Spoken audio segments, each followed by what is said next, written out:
This is the 20th season of Bass Talk Live. BTL is presented by Bass Cat Boats, Strike King Lures, AFTCO, Pro Guide Batteries, Spro, Gamakatsu, The Bass Tank, Denali Rods, Beatdown Outdoors, and Sunline. BTL coming at you.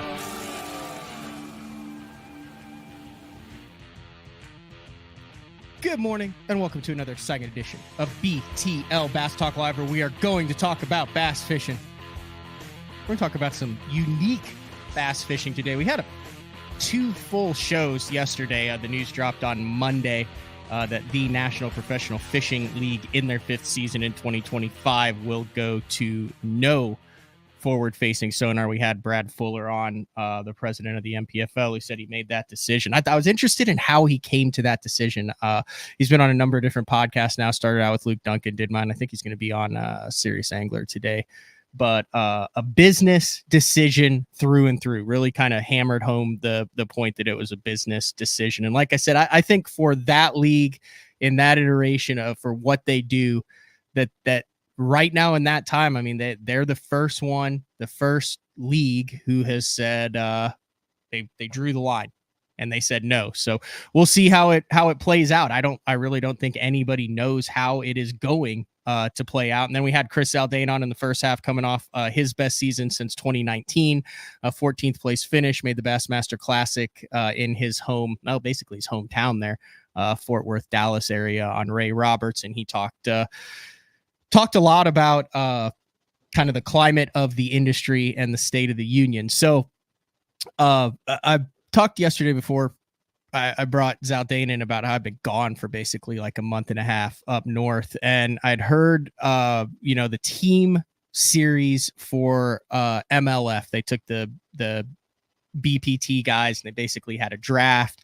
And this is something that MLF has toyed with for a number of years now, is to try to bring in the team element. I kind of liken it to, and I think there's a lot of similarities and maybe some of the same players involved, especially back in the early days of Major League Fishing, back when they used to just have the cups, to the PBR, the Professional Bull Riding League, and how they kind of separated from, and I'm going to get all this wrong, but the gist of it is they separated from the main rodeo league that goes to the NFR. They created the PBR, which created the superstars that kind of went on the tours. And now recently the PBR has started a team series. I know there's like the Oklahoma Wildcatters, there's teams down in Texas and out in the Carolinas, and they get together and play each other. So that's what they're kind of working for. But I kind of think that there might be some similarities to what just took place kind of over on the East Coast, which was won by two guys in the $1 Million Club, Spencer Shuffield, Matt Becker, and I've got both of them on the show today, and we're going to kind of break down the team series. They're going to talk about their win and where they think this is headed into the future, because I think it was really well received from everything that I saw, read, the highlights that I watched. Very relatable to a large number of tournament anglers who team fish across the country. So there's Matt Becker. Matt, thanks for jumping on. Yeah, man, it's always a good time on Bass Talk Live. Appreciate you reaching out and talking about the team series. It's a pretty cool event. See, I got your hat right there. Yeah, we're matching. I got the Catchmore hat, and then I've got the Ocean Pony, Home of the Ocean Pony hat from Daryl Gleason, and then I got the Rick Clunn hat. Waited in line at the Bassmaster Classic for that, so I could buy the Rick Clunn hat, shake his hand, and get an autograph. Yeah, and it was really cool to see that. I can't believe, 50 years, and he just hung it up. It's crazy. Yeah, he was on Mercer. I'm gonna have to listen to that episode. Yeah, I watched a little bit of that yesterday. I was working on tackle, but it's crazy to think about it, because I think I've been fishing for 7 years now, and like he's fished 7 times longer than I have right now. Like he's seen a lot. That's crazy. Like when he started, it was put him on a stringer. Yeah. Here's my thing. I mean, everyone wants to get into debate, and forward-facing sonar is hot right now. That man has lived through everything, and he is all for it. So that should speak for itself right there. Yeah. You wonder if they were sitting around going, wait a second. You mean we're not going to string these suckers up anymore? Yeah, we're not going to fry them up on Friday afternoon. Think about that. He's gone through that. He's gone through what? 10 fish, 7 fish, 5 fish, electric trolling motors, 50 horse, 60. He's gone through it all. All right, we'll bring in the second half of the victorious duo. That is Spencer Shuffield. Spencer, thanks for I think is this your BTL debut? I don't know. I think I might have done one with you after I won the title. I can't remember. Okay, yeah, I think you did. So I'm not gonna lie. You're when I first started covering professional bass fishing, the first thing that Mark Jeffries did, I knew nothing. I knew nothing what was going on, and he sent me out with a plane ticket and wished me luck to cover the FLW tour. Yep. And the first one that I went to was actually Detroit, where I showed up and didn't have a room. That turned into a debacle. But your dad, Ron, fished the tour then, and he was always super nice to me, but I was always like intimidated by Ron Shuffield. Just like the look and the way that he did everything. Like I was always like, oh man, I got to interview Ron when he caught him. But he was always super nice. But there was you know what I mean? He just had like a little intimidation, like kind of an intimidation. So I'm sure that might have rubbed off on you just a little bit, because I asked Matt, I was like, you think Spencer would jump on for this? He's like, yeah, freaking ask him. Yeah. Oh, yeah. Yeah. I mean, I hear that a lot. I don't know. It might have been the cigarettes and one hand and a Mountain Dew in the other. He's still pretty intimidating. Yeah. Here, look at. I mean, dude, look at this picture. Like this is. Hold on. Why did it go away? There it is. Like that's a dude who's like, I just caught a bass. Now get out of my way. Right there. Like, look at that. Like that's I don't want to mess with him. That's it. That bass is like, yep, you caught me. What would you like me to do next, sir? Yeah. Yeah. I think that was at Table Rock, it looks like, maybe. I think is where that picture was. I remember that. Yeah. That was back in Everstart day. This is one of his last years there. I think he was with them 2 years before he quit. What did he just had enough and hung it up? Like, is he still fishing or? Oh man, I could go so deep into that, but you think he'd be willing to do a show about that, Spencer? Yeah, I mean, I'm sure he's been here with me for the last 5 weeks at our house. They're getting all their house repainted and on the inside and stuff. So they've been staying here, but I'm sure he would love to. He'd jump on, but you know, might not like some of the things he has to say. Well, I mean, I just provide the platform. We do entertain, educate, and engage. We let you guys have the platform, and we roll with it, dude. There's there are so many good stories from back in that mid or late 2000s, like to 2012 of FLW stories. And I think enough time has passed. Like that is a treasure trove that you could like dive into. There are some crazy things that happened back then. Mm-hmm. So you were fishing co-angler back then, right? I did. I started fishing co-angler in 2007, and I did co-angler through from 2007 to 2012. And when I won co-angler of the year in 2012, it was the first year they gave away a fully rigged Ranger boat, and I sold that and used that for my entry fee money to start as a pro on FLW Tour in 13. Yeah, I'm looking at this. You dominated the co-angler 7-8. Yeah, 7 through 11, your AOY finishes. You fished everyone. We're 2nd, 9th, 2nd, 6th, 1st. That was wild back then too. Do you remember, Matt, that time period where you had Justin Lucas and you and Stetson Blaylock and was Matt Erie? Didn't even he fish as a co-angler back then for a while? I know Brian Thrift did. Brian Thrift. That was wild. Yep. Yeah, I remember watching some of it, and like, you know, I've kind of kept up with the name since then, but it's pretty crazy to see how, you know, the transformation. And I mean, it just proves co-angling's a good place to get started. Yeah, I thought so. 05 and 06, Matt Erie fished a full season as co on the pro circuit. Did you ever do the co thing, Matt? Not at that level, no. You know, I did it when I was, you know, super young, like 16, 17, and more like, Bass Nation stuff. Yeah.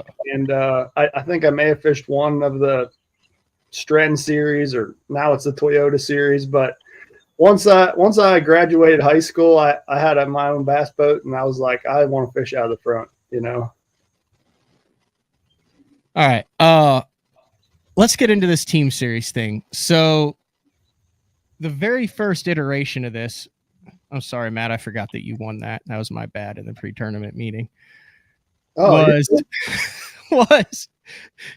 explain what that was. So that was where they were like, hey, we're doing the team series, but it was like the earpieces, and then you had what, 3-man teams? Yeah. So the last 2 years they've had 3-man teams where you fish out of a different boat. So you're kind of basically fishing for yourself, but you got 2 other guys whose weight contribute to the same team. But you're all out of different boats, and you're connected through a headset, which is on like a 3-way phone call.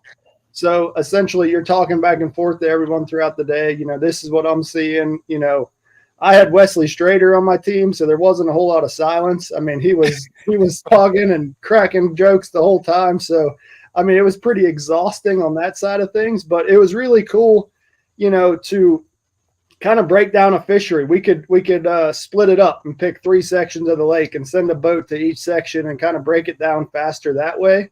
But I feel like it was not really relatable to the average fan who, you know, fishes a team tournament every week. But I mean, it was a lot of fun to fish. And I mean, we ended up winning it last year. So it was, I mean, I can't complain with that. We had a great time. But, you know, this year they decided, you know, with the Bass Pro Tour process of slimming down the field, they wanted to find a better way to, you know, fish these team events, these cup events here at the end of the season. And, you know, going along with that, this was the first year that they were live streamed.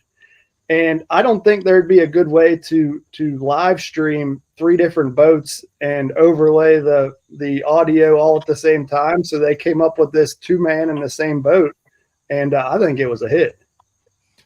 So the whole format then, Spencer, was you fished a couple different lakes. You weren't exactly sure where you were going to go. And then it was basically MLF style. But how were the teams were picked via draft? Like I remember around, was it ICAST time or something? You guys were doing like the team draft? Yeah, right after ICAST. Or no? The first one was in May. Okay. Yeah. I was on my way to Sturgeon Bay when we did it. Yep. How did that work? Like NFL style?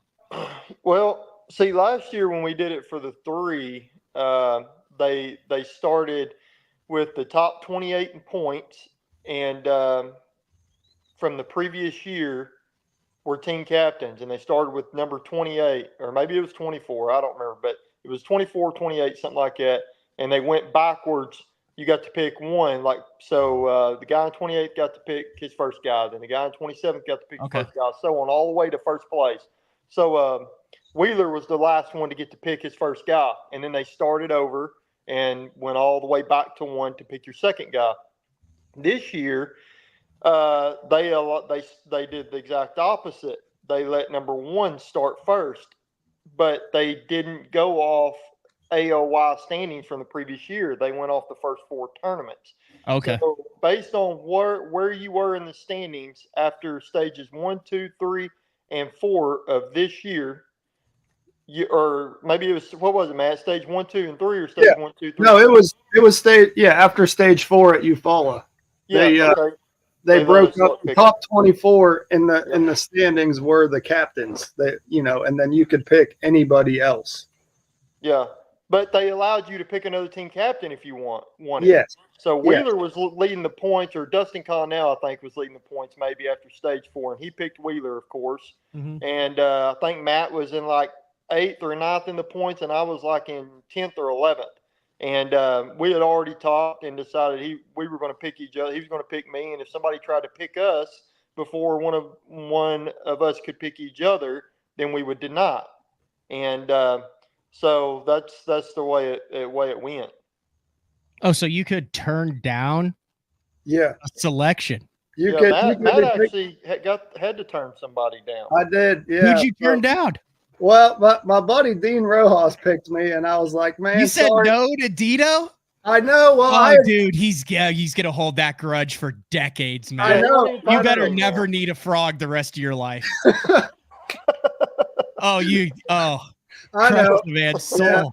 I know. I felt so bad, but like Spencer said, we had just talked about, like. Yeah. No, I get it. Was he okay with it? Like, did he understand? Yeah. I mean, we talked about it previously, but my whole thing was that if Dean had called me before and been like, "Hey, I want to pick you," like it would have been a different story. But like, he literally took me completely off guard and was like, "Yeah, I'm picking Matt Becker." It's like the Elway draft. Yeah, it came out of nowhere. He surprised me with it, and I just was like, no, I can't. I already fishing with Spencer. So the teams were you and Spencer, Gagliardi and Browning, John Hunter, Luke Clausen, Jacob Wall, Bobby Lane, Andy Morgan, Cole Floyd. Did Gil and Stefan? I know, what is it? It's you two, Gil and Stefan that all roomed together. Yeah, we roomed. Did they have a deal too where Matt was like, Gil was like, "Don't worry, I got you, bro." Yeah, that's pretty much what we decided with the first one, was that we were the house was going to pick each other and just have fun with it. Okay. Spore LeBrun, Ron Nelson, and Keith Carson. Dean's fine. He ended up with Michael Neal. Yeah, that was the second choice. Which was on his team the year before, too. Yeah. Yeah. They have a bunch of the same sponsors, too. Plus, Michael Neal's like top 5 in the world. That's not a bad second choice. MDJ and Adrian Avina, Connell and Wheeler, so their house did the same thing. And then Strader and Suggs, correct? Yeah, that's in the final. And then there are a bunch of other ones. Those are the teams that made the finals. You can actually go to, or no, those were all there. You can actually go to MLF, and they have the whole thing under the General Tire Team Series. Presented by Bass Pro Shop. So you guys got on the same team. Someone said in the comments too, I don't know why the team. Yeah, Clay's on everything. He said, "How is the team series not 2 guys in one boat to begin with?" Like, once you see it makes so much sense. I agree. Yeah, I don't know where the 3-man teams out of different boats came from, and but when I think of a team tournament, it's 2 guys in the same boat. Yeah, that's what I grew up fishing. So like I enjoyed it, and I related to it extremely well. I mean, same with you, Spencer. Don't you fish all sorts of team tournaments on Washita and all sorts of stuff around there? I do, or I did. I stay so busy now. I might get to fish 2 or 3 a year, but yeah, I mean, growing up, they were all on the Gray, Hamilton, Washita, Greason. I mean, probably fish 30 a year.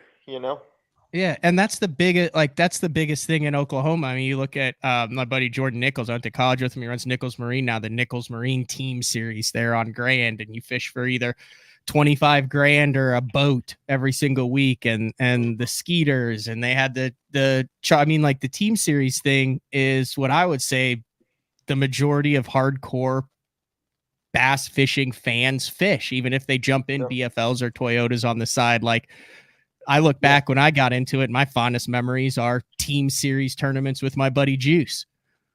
Yep. I mean, I can picture him landing key fish and hugging on the boat, and I can picture telling him, "Sit the hell down until you learn how to set the hook."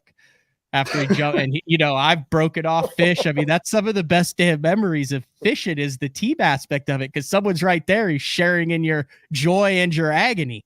For sure. And I mean, it's just fun. You're with your buddy, you're out there, having a good time, competing, fishing for money. And like you said, some of my earliest memories that really honestly probably gave me the bug to be where I'm at today, and keep the fishing bug and the tournament fishing, was fishing these team tournaments growing up on the 3 rivers around Pittsburgh. Like, we used to have a series that was every Sunday on the river, and it's still going today. But like, I would think about that tournament all week and prepare for that. And we'd fish every Sunday morning. And like, those tournaments are like what got me to where I'm at today. I had a little bit of success, won a couple tournaments, and got ate up with it, and then just kept snowballing that. And now here we are, 10, 15 years later, and that's all we do is tournament fish. And like, I really owe it all to that little club back in Pittsburgh.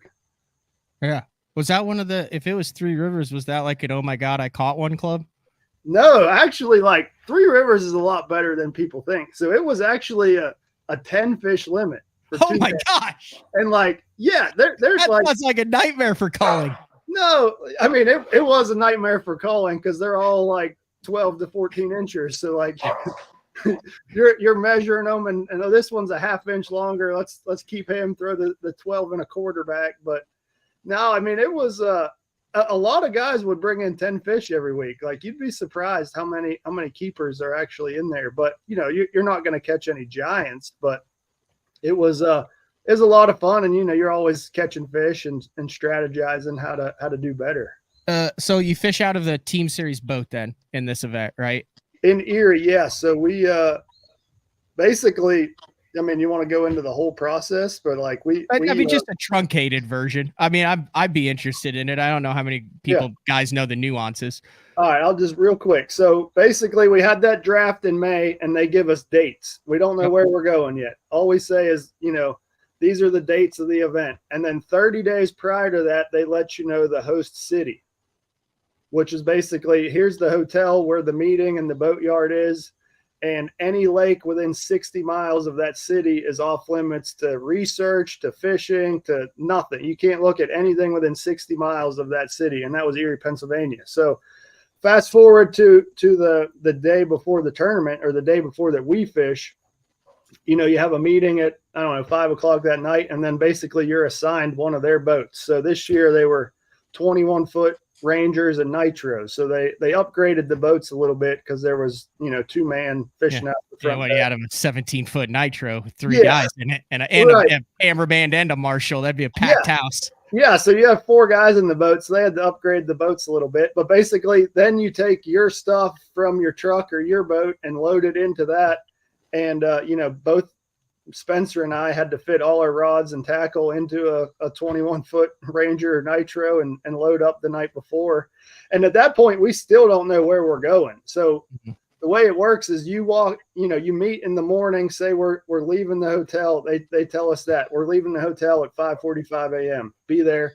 We literally get out of our truck, walk in and sit in the driver's seat of the official's truck and buckle up, and they drive us to wherever so we're like fishing. Old school MLF back in the day.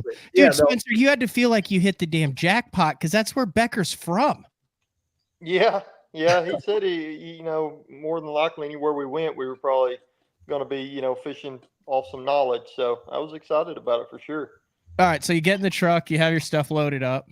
Yeah, we head off to the ramp. We don't know if we're driving 60 miles or 5 miles. We don't know where we're going, what we're doing, but that part is just so cool, just because the unknown and having to pack all the tackle for whatever fishery you may be going. But like you just said, I mean, I am very familiar with Erie, Pennsylvania and the surrounding area. I've been to every lake there, and I've probably won a tournament on every lake that we could have been to. So I was, I felt good about it. And like, man, no matter where we go, like I have an idea. And, I kind of told Spencer beforehand that no matter what lake we go to, the first place we make a cast is a place where they live, and we're going to probably catch one. And did you catch him? We did. So thankfully, like this is where the team aspect kind of comes into play. Okay. Thankfully I had some experience here, and Spencer kind of felt comfortable and confident in me kind of running the show and picking the areas to go, because if we'd gone to a couple spots and not caught a bite, I could already feel the tension in the boat, and Spencer would be like, get out the way. We're going to go here and do this. So thankfully, we got a couple bites early, and he was like, all right, maybe this guy knows what he's talking about a little bit. I mean, that's the biggest dynamic in team fishing is it's a good team. Like, it's really weird because you see some teams that have like 2 alphas where like they both practice. I'm just looking regionally out of their same boats, and they have the patterns, and you see them both top 10ing Toyotas and opens, and then they get together. And then you see others where it's like a guy who pretty much does all the work, but he's just got his buddy that's like along for the ride and is like just an assassin when it comes to catching fish. So like, I think that's drastically underrated, because I mean, we've all been in the boat in scenarios with guys where you don't click. You don't jive, and it's just you get that hopeless feeling, but then you don't want to be the guy who's like, dude, this is a waste of time. And then you can feel when you're doing your stuff, he wishes he was on his stuff. I mean, it can become a nightmare real quick. No doubt. I was a little concerned about that, but Spencer and I had kind of talked about it previously, and with his co-angling experience, like I knew that he could catch him from the front or the back, and it wouldn't take long for us to figure him out.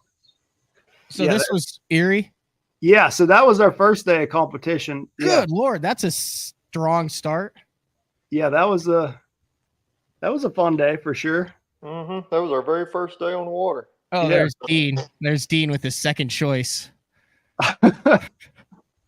I do like MLF does all these different highlight reels for every day, so you can kind of go through and get a good feel of what all the highlights are going. There's another one right there. Did you catch a fish today, or was it all just Spencer on this day, Matt? Seems like he's catching a lot in the highlights. I'm just saying, I've scrolled through most of the days, and it's you high-fiving him.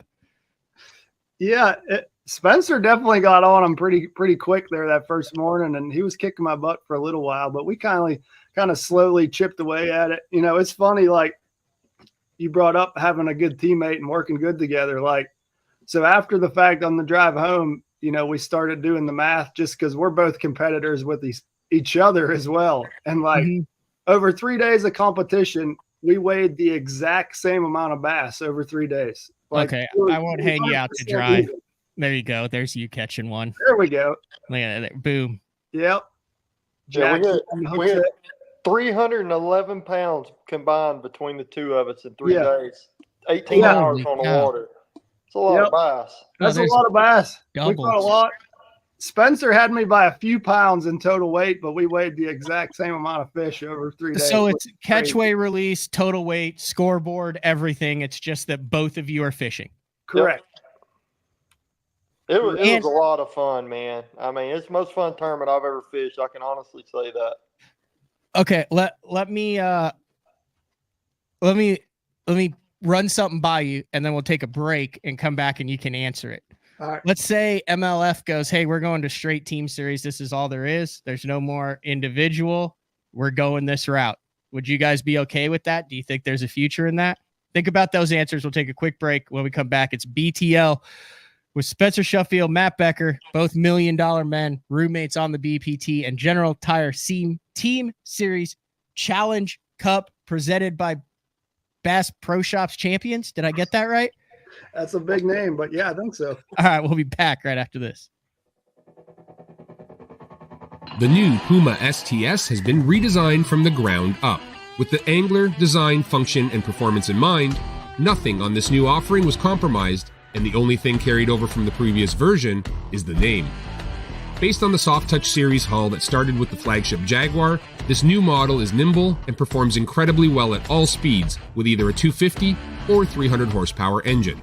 Featuring a new 96-inch wide-body footprint, this hull measures out at 20 foot 7 inches in length. Industry-leading design coupled with tournament-winning performance. The Puma STS from Basscat. Feel the rush.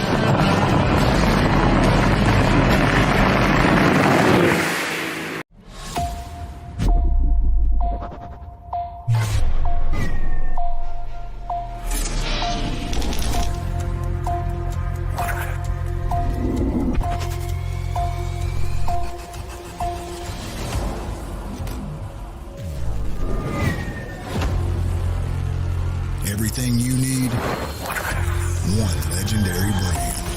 Top 100, Strike King.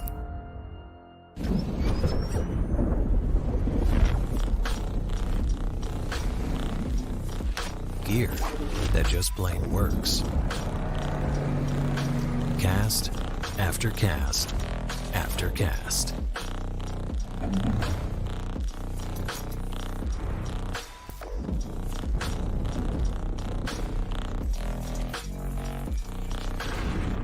Co. Any fish, any water.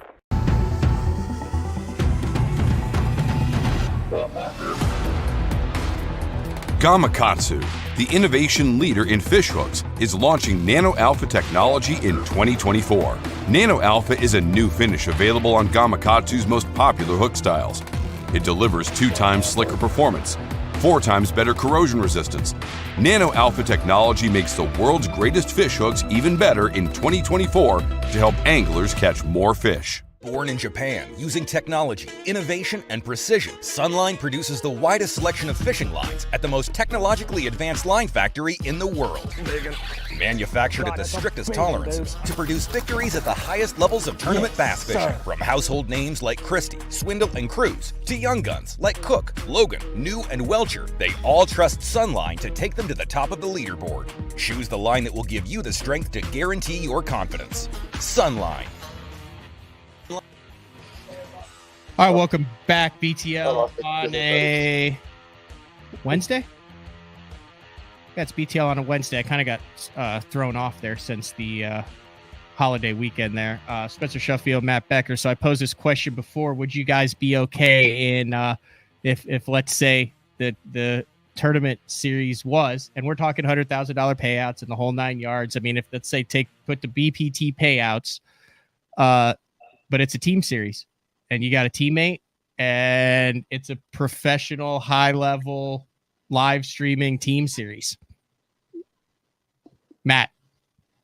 Yeah, I would love to see it. You know, I don't think it could replace. I would like both, to be honest with you. Like, you know, kind of my ideal situation, I think, would be, you know, a professional level team series, say like the week after the Bass Pro Tour event, you know, and on a nearby fishery. So that way you like that. You know, you could fish your Bass Pro Tour individually, but the week after, like, you know, have a team event on a nearby fishery somewhere. And I mean, I know I'd be game paying a high dollar entry fee, putting, you know, our money up against anybody. And, you know, there'd be some little things to work out. Like, I definitely want to pick my own partner. I wouldn't want to have a draft. You know, I would want to, you know, work out the partners in the off season, sign up for the whole year as a team or whatever. And I mean, I could see that really taking off. And, you know, Spencer and I actually talked about this while we were fishing this event. You know, it's something that was definitely on her mind already. Echo the same sentiments, Spencer. Yeah, you know, I would definitely be okay with it. But I'm just like Matt. Like, I would only be game for it if you could pick your own team partner. Because the last thing I want to do is get stuck with somebody I can't jive with. Oh, dude, that could be a nightmare. Yeah, just make it miserable, and that's not going to make for good TV. And I'm not going to throw up, you know, $5,000 to $8,000 in an entry fee to fish with somebody I don't want to fish with. You know what I mean? Mm-hmm. I'd rather just fish by myself. But dude, I think the team series is a huge hit. I mean, I like doing the solo events, the Bass Pro Tour. I mean, it would be really hard for me to ever get away from wanting to have that desire to fish that some and have your own point standing. But at the same time, when I look at the sport going into the future as a whole, I really feel like this team series deal, if they did it right and they took advantage of it, with the viewership that I feel like you can get, it would be a way better for future anglers coming up. I mean, I could see guys making a lot more money because then, like I've said before, you could get so many more non-academic sponsorship opportunities because the viewership would be so much at a higher level than it is now. You would get more peak interest in guys wanting to watch or different fan bases. There's a way you could pull the fans in and have them start betting on their teams like you would at a horse race or on the NFL or something, and start paying these fans that are betting on their team, depending on how their team finishes in that event or that season. There's just a lot they could do with it. A whole lot. Yeah, I know there's been a lot kind of behind the scenes where that path that's an interesting path as far as the sports book and the betting behind it. I know there's been a couple of startup leagues that have tried to go down that path. I know MLF has kind of messed with it with what is the Bally's bet type deal that they've had, but it's really hard to do. I mean, I also see the benefits to the team series to me is you have built-in interaction. So, I mean, like you have interaction, you have organic things that are happening. So it's not some dude where you hear, tell us about your day. And then it's the same thing while you're trying. I mean, you get to see the human interaction part. The sponsorship part is fascinating to me because I could see if you guys knew you were on a team, you could have sponsors that would be individually on your own jerseys, not your personal boat wrap. But, you know, you get a little piece of Matt Becker on the BPT, a little piece of Spencer Shuffield on the BPT, but then you sponsor that team series boat. You have a whole new jersey with that. You have a wrapped boat that you guys fish out of. So now you're getting the best of both worlds. You can still bring your individual sponsors in, but you then have shared team sponsorship. The possibilities are endless for that. And then the payout, you guys had no entry fee in this? Correct. So yes. This is just kind of included with, I guess, our regular season entry fees or, you know, no entry fee, however you want to put it. But, we did not have to pay to get into this. So, you put your own entry fees into it, just like you guys are doing for the BPT, just like they're doing for the Bassmaster Elite Series, just like they're doing for every single thing. And those payouts skyrocket. And now you get to see guys working together, building off of each other, what team's working, what team's not. You've got everything that seems built to this. Seems like a no-brainer. And if you go back and watch the highlights with the two guys in one boat, that's the way to go. It seemed natural. It didn't seem forced. It seemed like you guys were genuinely enjoying your time on the water. And that's the one thing that the previous team series didn't have. It seemed, awkward to me. It seemed a little awkward. This did not seem awkward. This seemed organic. It seemed natural. It was really fun. And like you said, with the interaction, like I went back and rewatched some of the footage on the way home and like I didn't even realize the camera was rolling half the time. And Spencer and I are going back and forth like, oh, you should throw this bait. I wish we had this bait. You know, we're like talking out our thought processes. And like, I totally forgot the camera was even there. And like we were rolling. So like it was, the fans got to see that and enjoy that and learn from us, that side of things. So like, that was really cool. And then just like taking it back to the roots and working together as a team, for instance, like we were mainly focusing on, kind of drop offs and with grass on them there in Prescal Bay. And like, I could focus on flipping and Spencer could throw up shallower with a chatterbait or a topwater or something. And we're fishing for two different fish out of the same boat in the same area. So like, that kind of working together was really cool. Here, I'll show a couple more highlights. I think this is from the championship round. I think, there's Becker with the hook set right after that, right? Yeah. And then you got to show that one. So this one? Oh yeah. Yeah, Spencer got to tell the story on that one. Wait, this one right? 1 second. Right there? Yes. Yeah, right there. Look how awesome he is. Yeah. So that's something you would never see right there if it wasn't for the team series, us being in the same boat. I actually, we're only able to bring so many rods. Well, we can bring however many we want, but being two of us packing our gear in a boat, you can only, bring so much tackle. And I only brought one chatterbait rod this day because I didn't know where we were going to go. And I actually had it to blow up on me. So right here, you see me using one of Becker's rods, reeling left-handed. I'm a right-handed guy. And I just had to make it work on the fly, dude. I mean, look how awkward it is. Oh, yeah. Oh, no, that is rough right there. Yeah. But that does not look like someone who's won $1 million bass fishing. No, but I'm doing it. I mean, left-handed. Watch it right here. Slip it off the handle. Yeah, first time ever reeling left-handed on a casting reel. I've tried that. It's not good. Yeah, I know. It was a little rough. Becker said it was painful to watch. Yeah, you caught 3 or 4 on it by the end of the day. You were getting better with it. Yeah, I was. I caught 3 there on it in about 30-minute period. And finally, he was like, hey, let's go back to flipping. I'm tired of watching you reel these fish in left-handed. How did you end up going lefty like that? I got one buddy who does it, and it just makes no sense to me, Matt. That's just what I've always done. My dad started me early with a spinning reel, and it was on the left hand, so I was like, when I get a bait caster, like I just want to keep it in the same hand and just, roll with that. He had some right-handed bait casters and it always just felt awkward to me. And, I remember getting my first left-handed bait caster. It just felt natural. And from there, it's just all I've ever used. So at this point, I don't think I could pick up one of Spencer's rods and reel right-handed. Like it would be a mess. Are you you're left-handed on the spinning reel like a normal person, Spencer? Right-handed on the bait caster, left-handed on the spinning, or do you go right on the spinning, which to me is also serial killer stuff? No, I'm right-handed on a bait caster, left on a spinning reel. Like a normal person. Yeah, and it's so crazy, dude, because I don't ever check up with a spinning reel. So how do you have such an issue reeling left-handed on a bait caster? It doesn't make any sense. Like when I was using his reel, as far as reeling the chatterbait, left-handed, dude, it was smooth as butter. But as soon as I put tension against it, it's like my hand was fighting against the reel. I mean, it was just so weird. Well, think of how many thousands of hours you spent imparting action, and it becomes an extension of your arm. And then, I don't think it's so much of the reeling. I think it's completely changing your arm. Yeah. So now you don't know where your angle is, where it goes, like how to feel. Remember back in the day when the popular thing to do was to flip left-handed because you don't have to take your hand off it. If that fish hits right there, bam, you got him.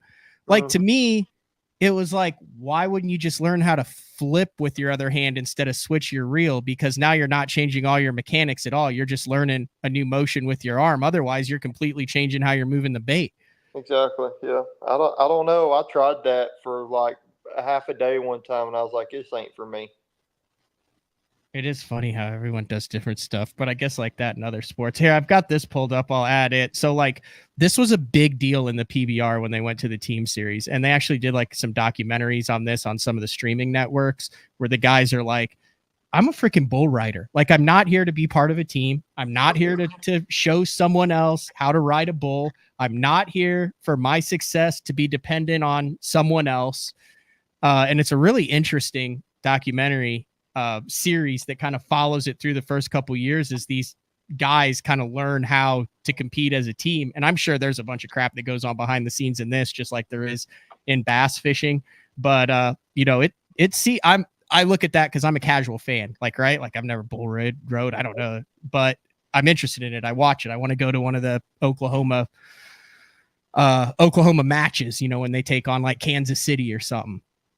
That's cool. So a lot of comparisons in that where they're trying to go with the team stuff. And I think some of the guys from the PBR back in the day, like are tight with some of the dudes like KJ and some of the guys from the early years of MLF too. Like there's some similarities between those two things. Huh.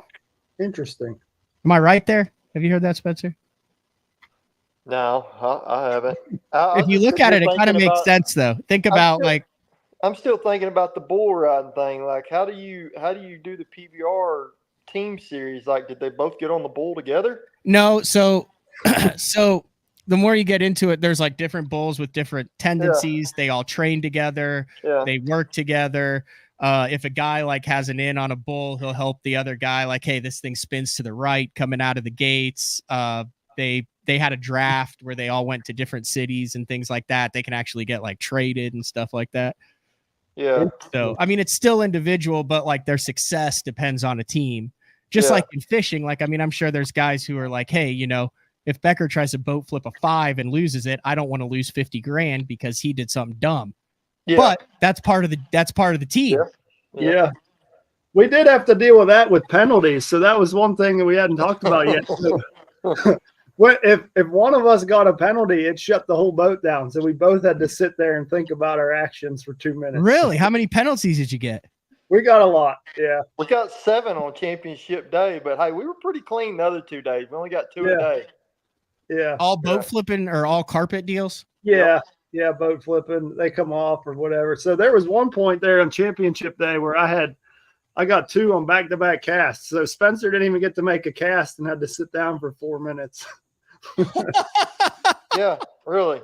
I mean, we were on them too, and like my bait would hit the water, and there'd be another fish lane violation. I'd have to burn it in real quick before I'd get bit, because that was the thing. Like if the penalty got called before I hooked a fish, or if it was him getting the penalty or me, Uh-huh. if one of us hooked a fish after the penalty was called, that fish didn't count. All chatterbait fish? A lot of them. Yeah, Most of them? chatterbait, flipping a tube and a jig, and at Chautauqua, Spencer got on a good topwater bite and caught a bunch on that. So we caught him on topwater and wacky worm there at Chautauqua, but majority of them, yeah, probably chatterbait. Is the chatterbait the most likely for a fish to shake off after you land it? Like fish landing violation, it seems over the years of MLF, I've seen more guys boat flip chatterbait fish that end up on the bottom of the floor than any other bait, bar none. Probably so. I would think, yeah, that or treble hooks, because you're kind of scared to grab them. But I mean, they were just kind of slapping at that chatterbait, especially after we had beat on them for a little while. So like, we're just happy to get them in the boat. If they're hanging on by a thread, you're boat flipping them and just hoping for the best. So I see the Heritage Cup coming up September 15th through 20th, the Patriot Cup in October, and the Team Series Summit Cup in November. Do you guys fish all four of those, or do they kind of rotate teams? They rotate teams. So Spencer and I are paired up again for the Summit Cup, the last one. So that's the next one that we'll get to fish. Sweet. November 17th through 22nd. All of this is live streamed. Haven't seen anything about like the numbers or how it was received. I think this is a thing that they need to stick with. Give it a couple years, at least a couple years to catch on. And a really cool product, thinking outside the box and putting two guys in the boat. It's not a new concept, the team series. You go back to the Toyota Texas Bass Classic back in the early days. You had teams where guys were going out for half a days and working with each other. You had a couple guys in a boat during the early days of the TTBC. Then they went to a team element with guys in individual boats, and then that turned into an individual event. So, I mean, not like groundbreaking, but the way that it was, the way that it went out. And then obviously this has to turn into a deal where you guys, and I understand why they do it with the corporate sponsors, but this has to be into a deal where you guys know you're a team, know what you're fishing the next year, and can go out and put some more coin in your pocket to have team sponsors and colors and all of that. Like if I wanted to sponsor your team, you guys get the money. That would be cool. I mean, if we're paying entry fees, that's the way it has to be. Yep. But as long as we're not paying entry fees, I'm okay with fishing out of their boat and their jersey because those sponsors are what's, going into the payout. So, I mean, if we have to start paying entry fees or it gets bigger and bigger, then I think we'd have to fish out of our own boats and own jerseys and, kind of sell that as a team to different sponsors. And I think that could be a big hit. I really do. I think there'd be companies that would jump on and, may not sponsor us as an individual throughout the year, but would sponsor us as a team for this series or these events or whatever. And I think you could kind of mix and match. I think it'd be really cool.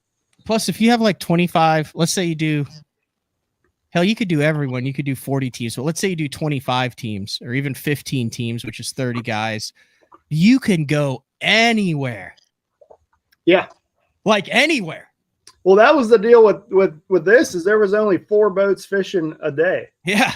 So like we fished Prescal Bay and like it's 1,500 acres and that was like huge. There was room you could go wherever you wanted and be able to get away from guys. So like, I mean, the amount of lakes that it opens up and you could be anywhere. You can fish any body of water in the country and there's no lake too small to handle just a few boats like that.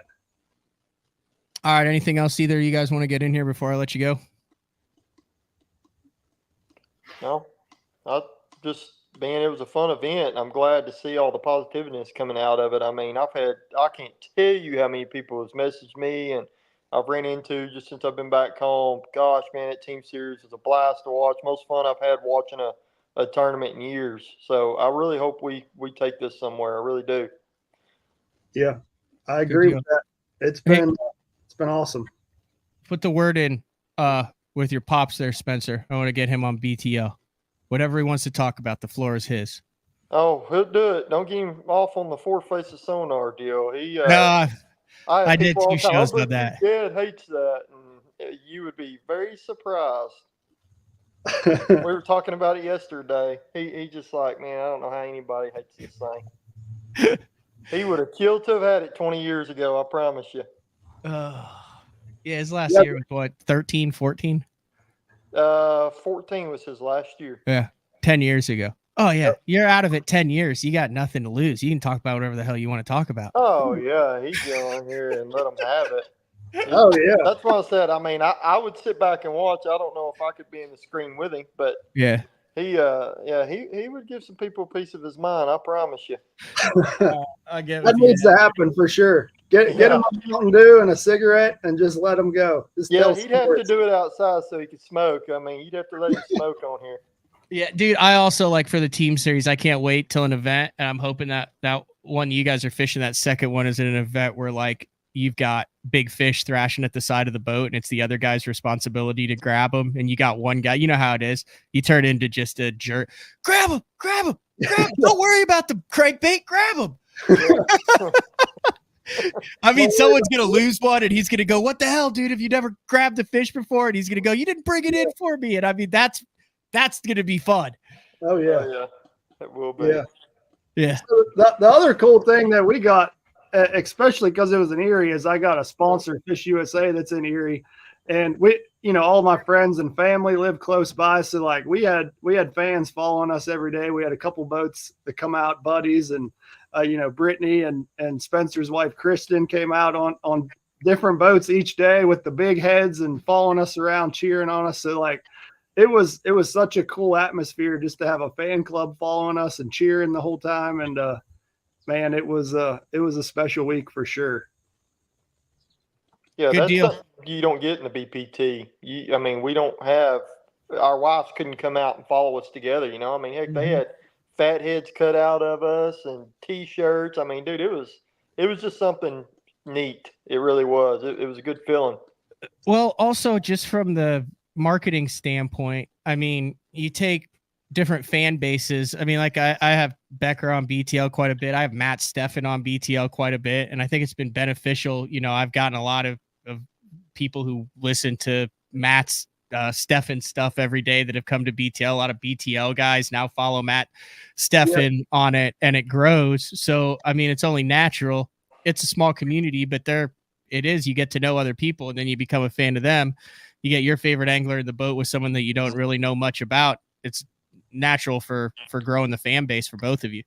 For sure. I mean, I got messages from people I've never met in Arkansas that I know were, friends or fans of Spencer that now are fans of me because of it. And I'm sure it's the same way for Spencer. So like it's really cool, to see everyone kind of group together and root for us as a team, and rather than us individually. How many of these big ass trophies do you have now, Matt? You got to be running out of room. Yeah, that's kind of on the to-do list the next couple of weeks is kind of build out a trophy case or trophy. You got what, 4 of them now? So we got the AOI, the Saginaw Bay, the team series last year. They're huge trophies. They're huge. I'm looking at this cup thing, and it's like a freaking mini Stanley Cup. It is. Yeah, it really is. Like it's probably 3 foot tall, maybe 3.5.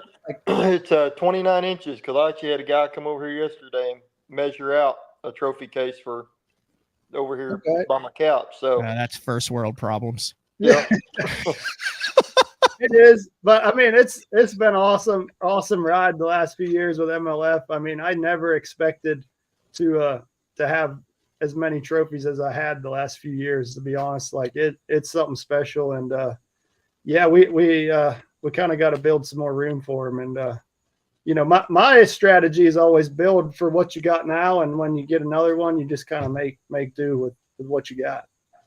There you go. All right. Well, thanks for jumping on, guys. Greatly appreciate it. Congrats on the W and good luck later this year. Thank you. All right. See you. All right, that is Spencer Shuffield. Matt Becker will take a final break of the show. When we come back, wrap things up. We actually have a second show tonight. Johnny Schultz from Fish the Moment on did a little research. He's actually been doing like a research project for the last month and kind of putting some of the stuff out on Fish the Moment. And he's going to kind of come on and do what Johnny does in the evening, a 7:00 show. And then we're also going to open up the link line. So if you want to StreamYard in and ask me or Johnny a question tonight too. That link will be available in the YouTube description. So it's BTL on a Wednesday. We will be back right after this. Have you considered purchasing new electronics for your rig? The type of mounts you choose to protect your investment should be part of the decision-making process. No matter if you prefer 1, 2, or 3 graphs up front, Beatdown Outdoors has a solution for you. Adjustable, versatile, rigid, and made in the USA. What's your ultimate electronics setup? Check out the full selection of Beatdown Outdoors products by visiting beatdownoutdoors.com. Yes. Fishing isn't just a hobby, it's an obsession. Whether it's blazing hot or bitterly cold, bright sunshine, raining, or even snowing, someplace, somewhere, there's a fish that's ready to bite.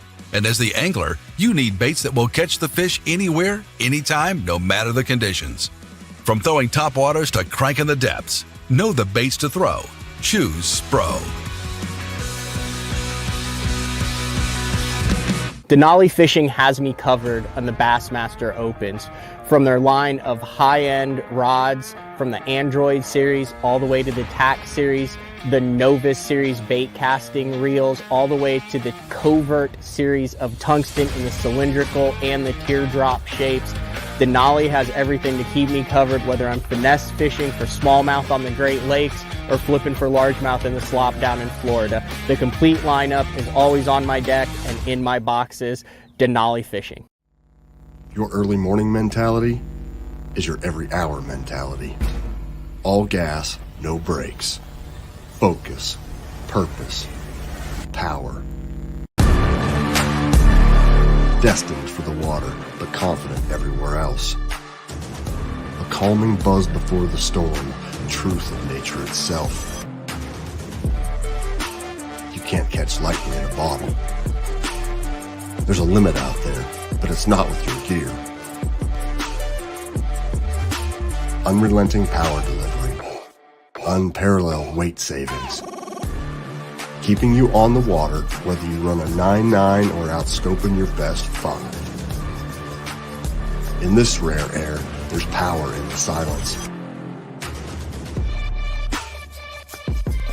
It's a mindset, thinking only of the things that matter and freeing your mind from the things that you trust.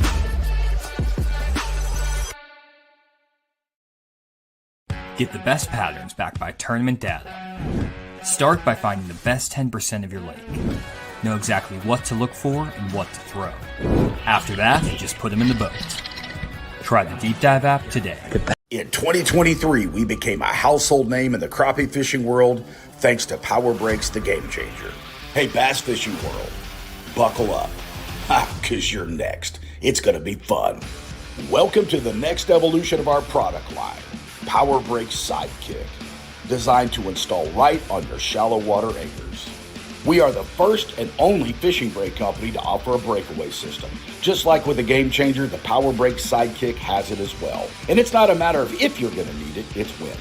Power Brakes, the most durable fishing brakes available on the market today. Made right here in the USA with our rock-solid 2-year warranty. Hey, not all fishing brakes are built equally, and you owe it to yourself to find out why ours are different. Power Brake Sidekick. Order yours today at mypowerbrakes.com. You'll be glad you did. Omnia Pro gives you the confidence to eliminate dead water on thousands of lakes across the U.S. Exclusively through Omnia, utilize our map layers containing critical real-time satellite information to see water temperature, water clarity, and important weather data all in one place, along with 1-foot contours for navionics and detailed CMAP social mapping. Matched with Omnia's industry-leading loyalty credit program on all your tackle and gear needs, this is the only app you need in your arsenal for success on the water.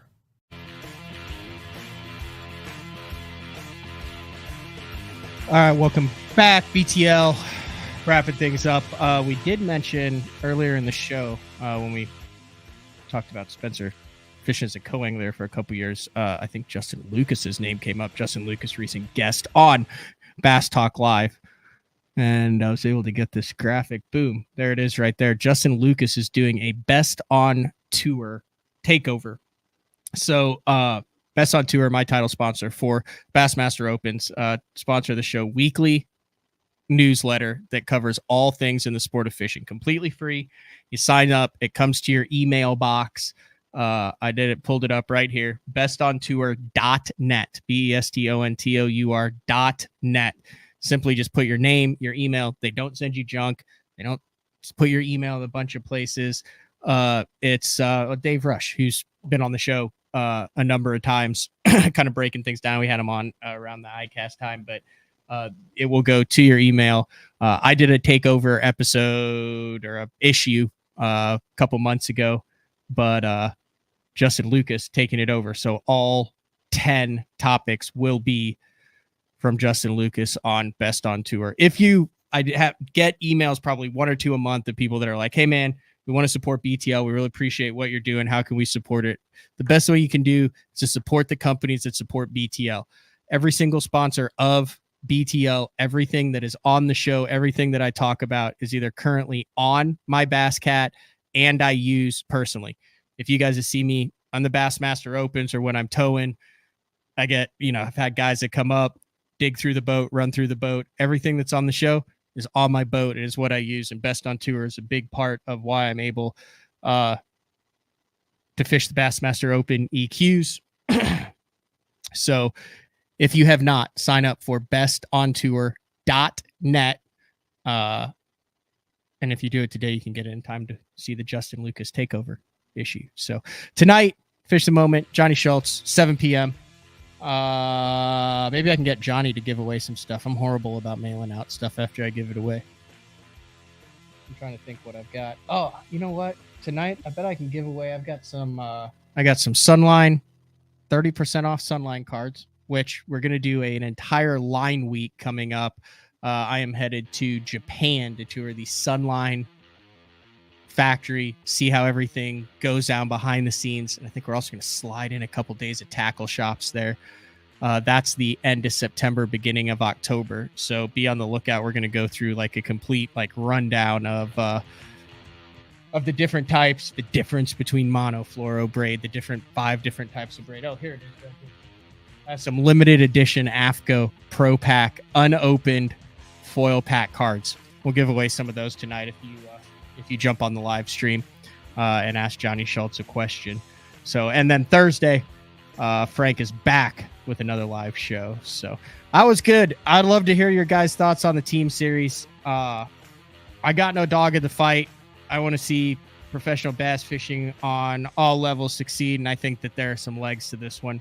I think if Mark Jeffries was in the day-to-day operations and not working on year 2 of the SNU bowling program recruiting right now, that he would have been all about this MLF team series. That's all we got for today. We'll talk to everybody tonight, 7 p.m. Central Time. Johnny Schultz. See ya.